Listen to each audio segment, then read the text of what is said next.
All right, so here we are at the 52nd Annual IATEFL Conference and Exhibition with Marjorie Rosenberg. So Marjorie, when did you first become a member of IATEFL and why? Well, I actually joined IATEFL because I joined BSIC in 1995. It was being held in my hometown of Graz, and a colleague said you should come to BSIC. So I came and joined the SIG, which meant joining IATEFL. And the first time I actually came to an IATEFL conference was in 2002 in York. And from being a member of the SIG, then you decided to join the committee as well, to be elected as a committee member, is that right? That came much later. I went to the BSIC conferences because IATEFL BSIC runs an annual conference, and after that first one, I kind of became hooked. I took a few years off, and then from 2000 onward, I went to every conference because it was so relevant to what I was doing. And I really enjoyed going to this. I mean, this first one that I presented at, I was asked if I would do something on new words in business English, which I did. And it was kind of frightening because they announced my session at the mayor's reception that was being held and said, she's going to talk about new words such as ... None of them were in my talk. But I do remember preparing an activity sitting on the steps of the building, which then eventually went into a business English book. And from that, you stood for the Board of Trustees as a Vice President, then as a President. How did this change your whole IATEFL experience? Oh boy, that's a big question. Well, actually, before I stood for the Board of Trustees, I joined the membership committee. Mm-hmm. I had been BSIC coordinator, and through being BSIC coordinator, you learn a lot about the inner workings of IATEFL in general. You come to coordinator meetings. I found it very interesting. And then an opening came on the membership committee, and I joined, and was told then we need somebody to start the webinar program. Okay. And so I still remember this. We got David Crystal to do the first of the webinars and started that program, and it's continued till today. So that was my first entry into the executive committee.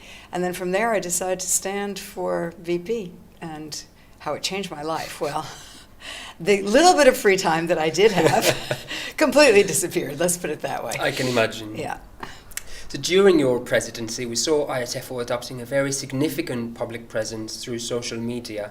How do you believe this benefits our membership? Well, I think it's really important to keep the connections to people. This is what IATEFL is about for me. It's people.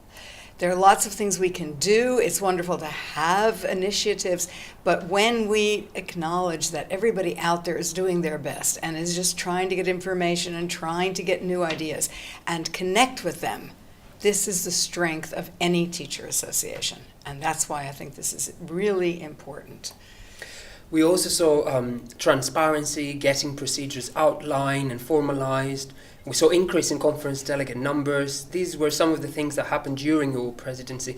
What were the initiatives that you brought to the organization? Well, I think it was many of us on the board, but something like an executive handbook. I had worked on the one for the SIGs. We had revised it several times when I was a coordinator, and I thought, we need this for the executive committees. We have nothing in writing. So that is now finished. It's now being revised again because more information is being added, but it is available. So people can look if they want to join an executive committee. What does that mean? What's the remit? And lots of other information. The policies, publishing policy, social media policy, our aims and goals, good conduct, all of these things I worked on or encouraged or worked in a working party on, and I think it's really important.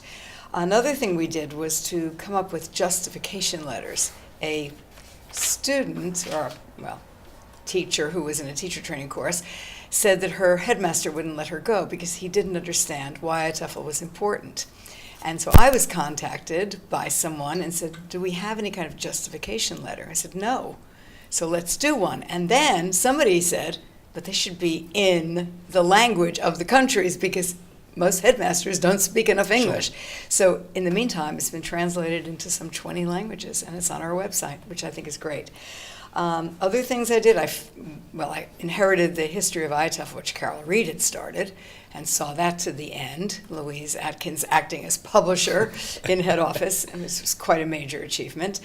The other thing I suggested and has been happening is The trustees have a meeting in February, which is a day and a half, and I said we could use that half day for some training. So the last 3 years we had one on social media use and how we should act online, Charity Commission law, which was really, really helpful for the trustees, and the last one was on marketing. And it included head office staff and the trustees, and I think this kind of thing is really helpful.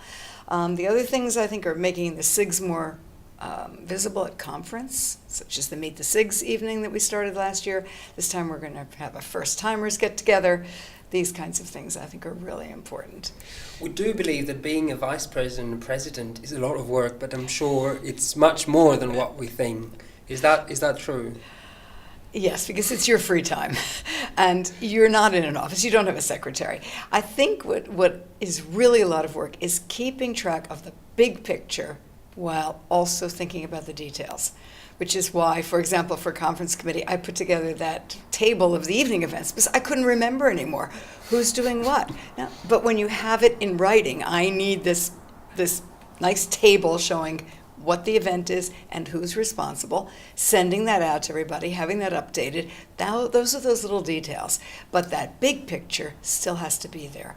And this kind of thing, keeping everyone in the loop, trying to stay on top of everything, I think this is what creates a lot of work. So what were the highlights of your term then for you? Well, I think it was getting to meet so many amazing people. I got invited to conferences I probably wouldn't have been invited to, got to meet some incredible people, got to travel to countries I wouldn't have gone to, and the experience is there. I mean, as much as I experienced through social media, being there, going to schools in Peru, for example, was something I will never forget. That was absolutely a highlight. And another thing that was really satisfying was the TESOL President's Award that we were awarded for IATEFL's work. And I think this was lovely that they recognize the work that we do worldwide. It was lovely. So what's next for you now, Marjorie?